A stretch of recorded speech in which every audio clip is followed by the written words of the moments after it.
ನೀವು ಏನು ನಾನು ಹೇಳ್ಕೊಟ್ಟಿದ್ದೀನಲ್ಲ ಇದನ್ನು ನೀವು ಒಂದು ಸ್ವಲ್ಪನಾದರೂ ನಿಮ್ಮ ಜೀವನದಲ್ಲಿ ಒಂದು ಸ್ವಲ್ಪ ರೂಢಿಸ್ಕೊಳ್ಳಿ. ಲಾಸ್ಟ್ಗೆ ಆಗಲಿಲ್ವಾ, ಎಲ್ಲ ಕಡೆಯೂ ಜೇನುನೊಣಗಳಂತೂ ಸಿಗ್ತವೆ.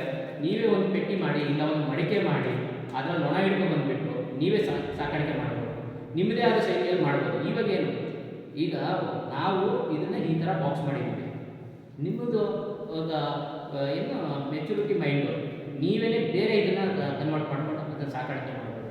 ಆ ಥರ ಇರುತ್ತೆ.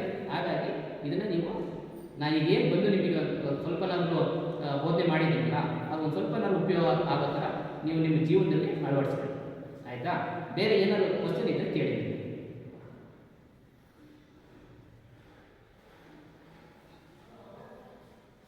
ಕೇಳಿಪ್ಪ, ಕೇಳಿ. ಯಾರೇನು ಏನು ಅನ್ಕೊಂಬೇಡಿ, ಕೇಳಿ.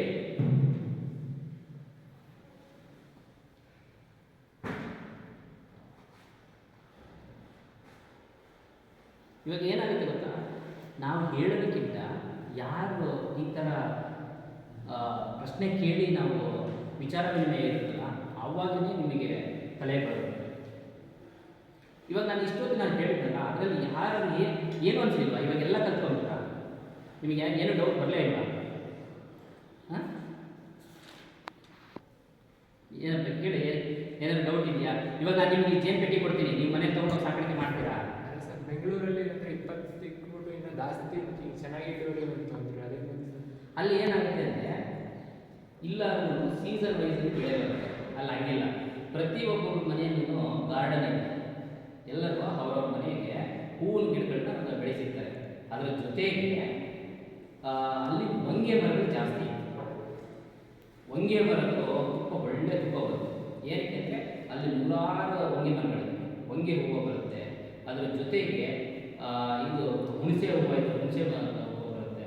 ಕೆಲವು ಮರಗಳು, ಕಾಡಿನ ಮರಗಳು, ಅಲ್ಲೇ ಹತ್ತಿರದಲ್ಲಿ ಯಾವುದಾದ್ರು ಕಾಡಿನ ಮರಗಳನ್ನ ಹಾಕಿರ್ತಾರೆ. ಹಂಗಾಗಿ ಅಲ್ಲಿ ತುಂಬ ಚೆನ್ನಾಗಿರುತ್ತೆ ಬೆಂಗಳೂರು. ಇವಾಗ ಹಾಗಾದರೆ ನಿಮಗೆ ಜೇನು ಪೆಟ್ಟಿಗಳನ್ನ ನಿಮಗೆ ಕೊಟ್ಟರೆ ನೀವು ಸಾಕಾಣಿಕೆ ಮಾಡ್ತೀರಾ? ಹಾಂ, ಮಾಡ್ತೀರಾ? ಧೈರ್ಯವಾಗಿ ಜೇನುನೊಣಗಳನ್ನ ಬಿಡ್ತೀರಾ?